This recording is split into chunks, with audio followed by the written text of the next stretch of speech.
Welcome to 6 Questions from 6. This episode is a conversation about Fair Workweek legislation with Representative Nicole Macri from Washington State. Question number one is, can you tell us a little bit about yourself, where you represent, and what made you decide to become a state legislator?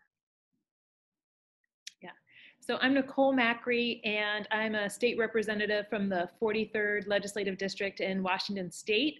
And I represent a district in the heart of Seattle. So from downtown Seattle to some of our most vibrant neighborhoods, including the University of Washington campus in Seattle.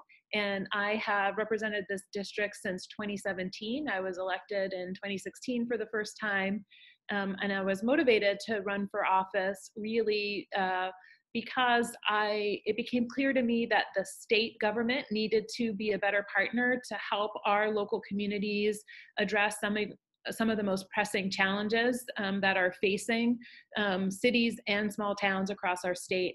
I've worked for many years, particularly on issues of housing justice, and as the cost of living started to rise dramatically after the Great Recession, I saw that my city by itself could not solve the challenges of affordability and growing income inequality. And so, like many women who got into politics after working in community for a long time, I was asked multiple times to step up to run for office. And after I could find no other reasons to continue to say no, I jumped in the race in 2016, and it's been a challenging but enjoyable time in the state legislature so far. Great. And then question number two is, what first made you aware of scheduling issues for hourly workers, and how are your constituents impacted by this issue? So I've worked in social services and human services and healthcare for most of my career. Outside of the legislature, I'm a senior staff person in a multi-service organization that provides behavioral health and homeless services that runs 24 hours a day across over 20 sites within the city of Seattle.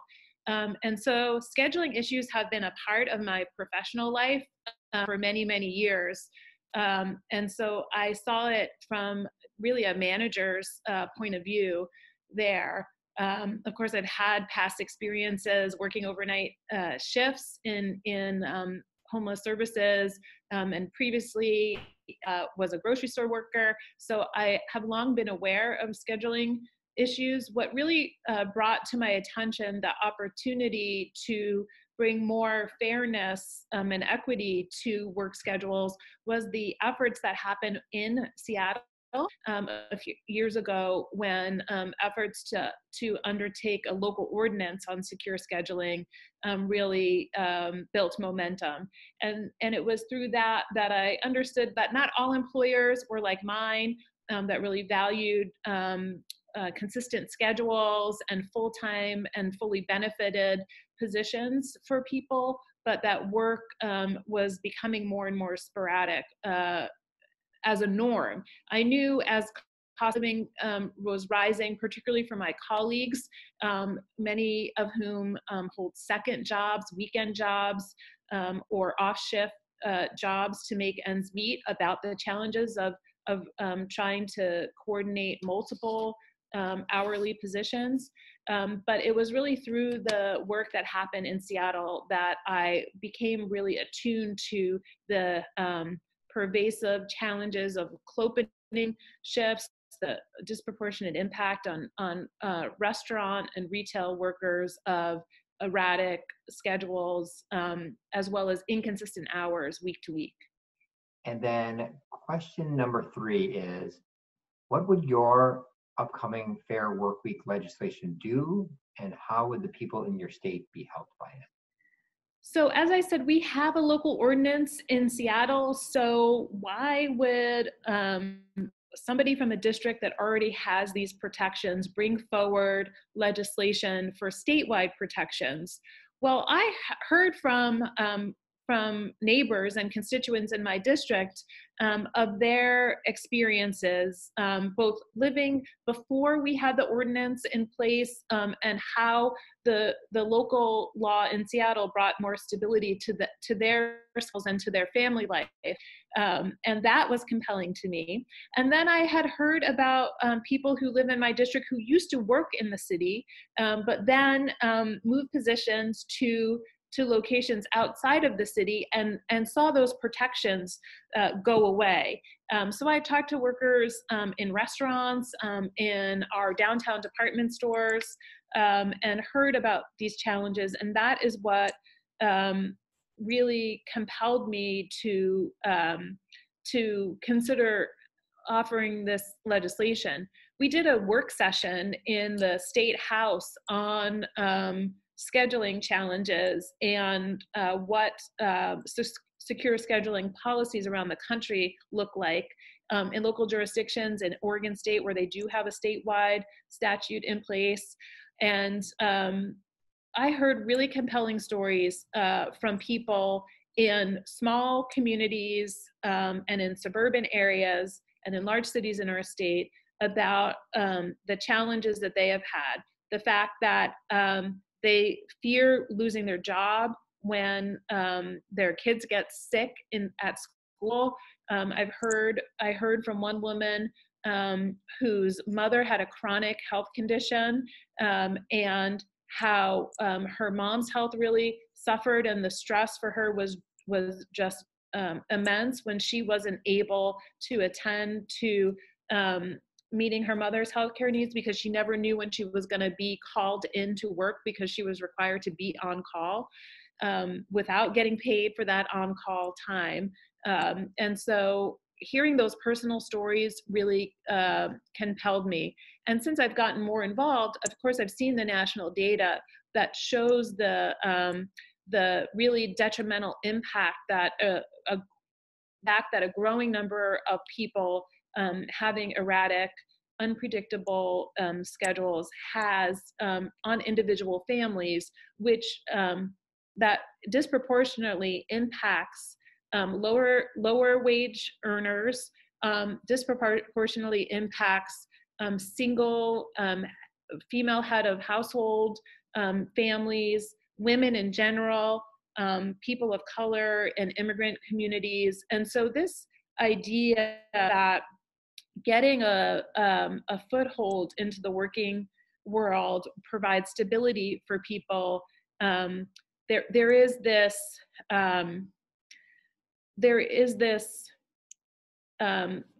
I think myth that people have equitable access to opportunity, and once you have a job, that brings stability to your family. But working life in the United States for a large majority of people is not predictable and stable. And so for me, this is really the next frontier on worker protection. We have to continue to fight for fair wages and appropriate working conditions when you're on the job, but how your employer influences your time when you're away from work, your availability to meet the rest of your life's obligations, your family obligations, your community obligations, is, I think, an area that we as a society need to do more work on. And so it's been, to me, I have likened it a lot to imagining what the conversations were like when policymakers and organized labor activists were talking about the 40-hour work week and overtime pay. That must have felt very revolutionary at the time to be having those conversations. And these ideas around advance notice on scheduling, around compensating people when you change their schedule, around ensuring consistency for people's schedules, or paying a premium if you don't do that. The conversations, a lot of people say, whoa, that is just so radical. But to me, I imagine it much like must have been the conversation when we were talking in this country about the 40-hour work week. So it's been hard, but it's been really inspiring. Question number 4. Who has opposed reforming work scheduling laws, and what are good ways to respond to their opposition? So the folks who benefit from the status quo have opposed pretty strongly fair scheduling law conversation. So those really are our larger corporate entities. So our big box stores, our major restaurant franchises around the country, who benefit from essentially exploiting workers, from treating human beings like widgets and plugging them into algorithm scheduling programs to maximize profit and minimize labor costs. And those have been the strongest forces in opposing our efforts. Whenever you're doing policy that really impacts that work site specific relationship between an employer and an employee, which we have done many times in this country, you have to be very thoughtful about how you draft that legislation and how you think about who is impacted and the logistical requirements that you're embedding into the policy. And so while there has been strong opposition from some quarters, there has also been really fruitful engagement with employers about understanding the intent, not necessarily opposing the intent of the legislation, but wanting to really engage in more detailed conversation about what it looks like on the ground. And so distinguishing between what is just flat out, no way, we're not going to budge opposition, and folks who are raising very legitimate questions and concerns about how do we operationalize a policy like this? How do we not inadvertently harm small business owners with thin margins as we try to level the playing field between employees and employers? So we can get around, some people say we can get around the idea that if we expect flexibility from our employees, they should expect flexibility from us as employers. But we don't have the capacity to do the level of reporting that this kind of policy requires, or we're worried that the way we're doing our scheduling now will be subjected to inordinately higher labor costs. How can we talk through some of those challenges? So trying to focus the negotiation and conversation more in that direction than just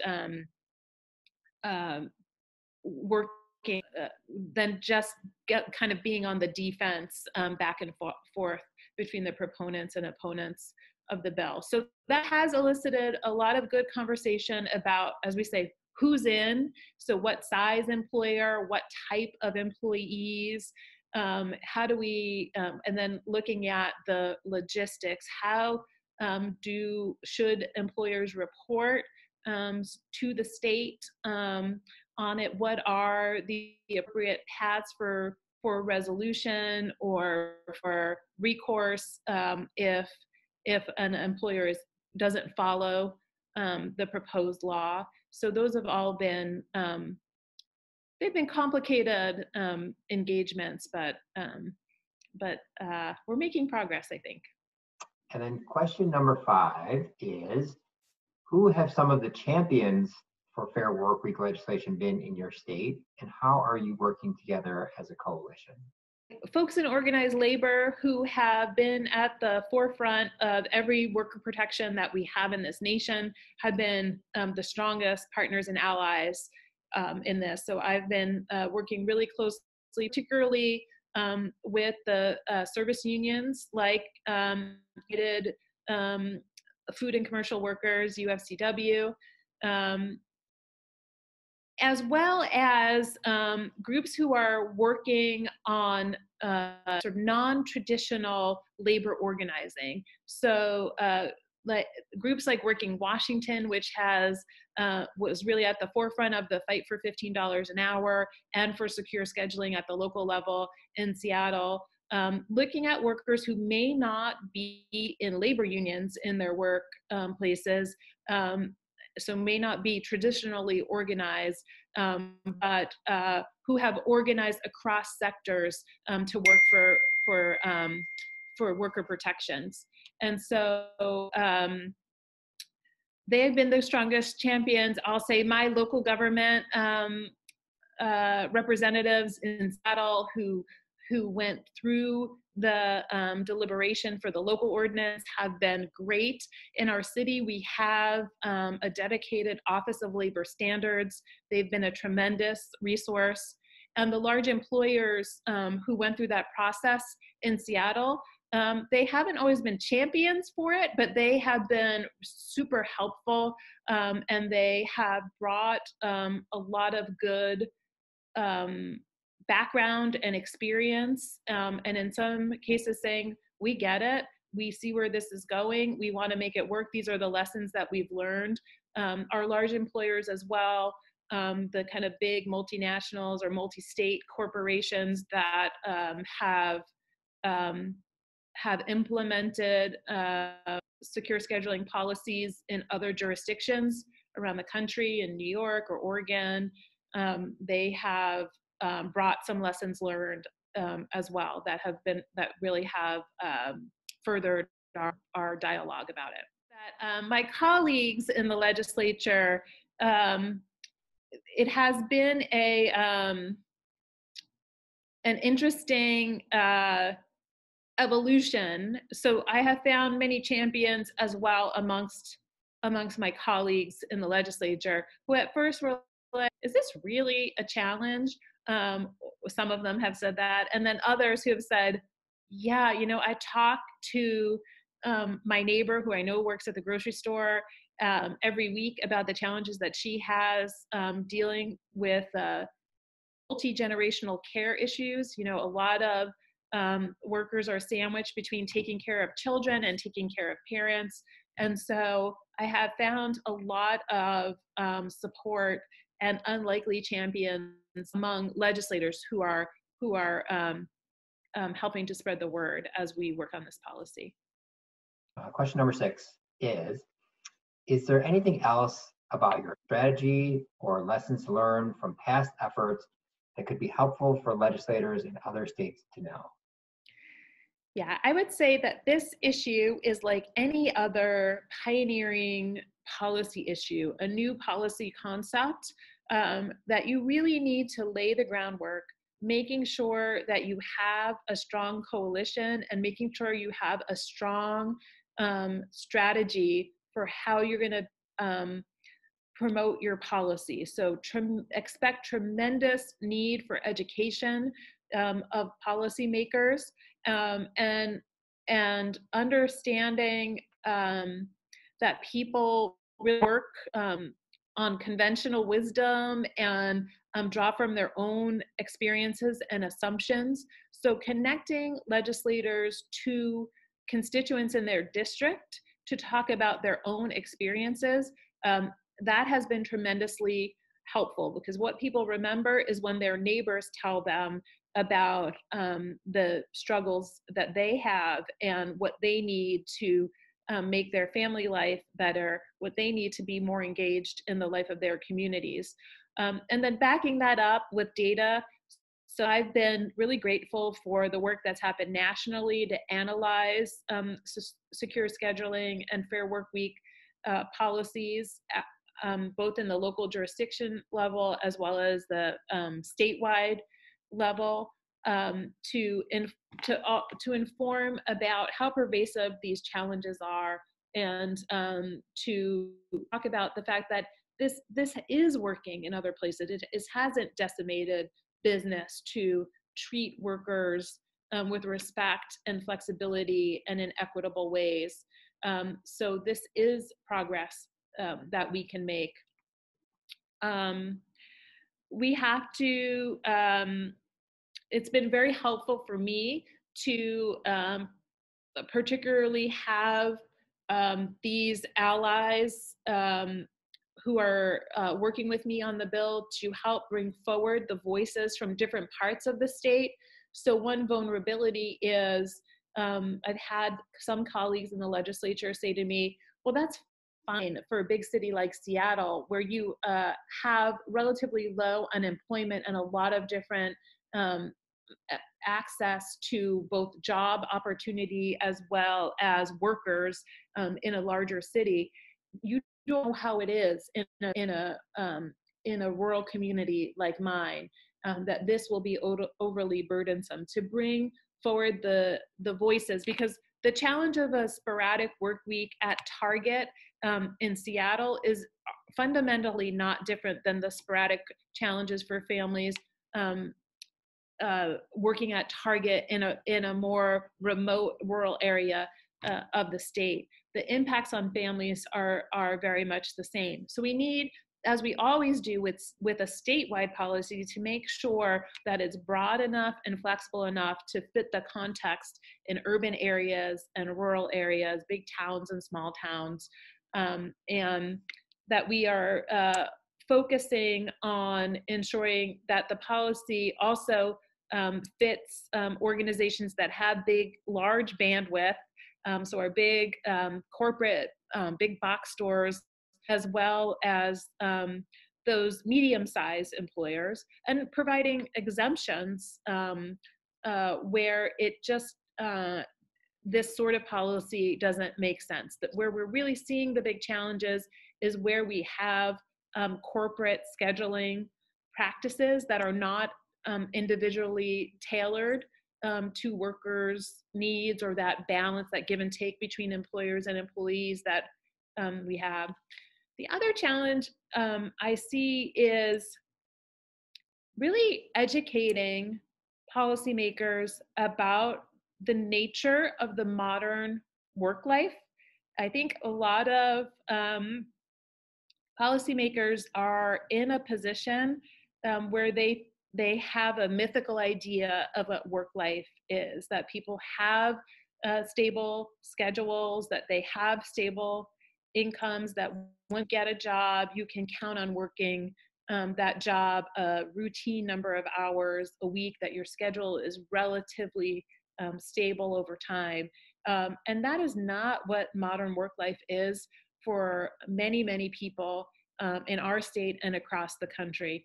And understanding the difference between the impact on people if you are able to get 31 hours at work this week and only 16 hours at work next week, the stress that induces, the inability to write a budget for your family and be able to stick to it, the uncertainty of knowing whether or not you'll be able to afford the medication that your kid needs, or to be able to put food on the table if you also decide you're going to pay rent that month. I mean, these are not the kinds of circumstances people want to be in. What I have found in my work working on housing stability issues is that people want work, they want stability in their lives, and the vast majority of folks, over 70% of people who are working hourly shift jobs, want more stability and want more hours at work.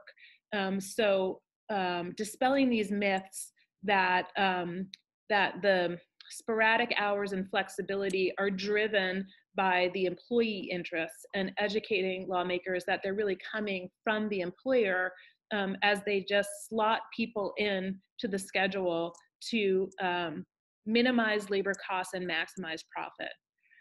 So that all of that education, laying that groundwork, all of that happens outside of a legislative session. It happens best at home in district when lawmakers can connect with neighbors and constituents who are impacted by these sort of working conditions. Thanks so much, Representative Macri. Legislators, we have more resources available for you, specifically on Fair Workweek legislation, so reach out to helpdesk at stateinnovation.org for support on this and any other issue. And we'll also be recording 6 questions from 6 throughout the year, so stay tuned and let us know if there's a policy you'd like to discuss. This has been 6 questions from 6. Until next time.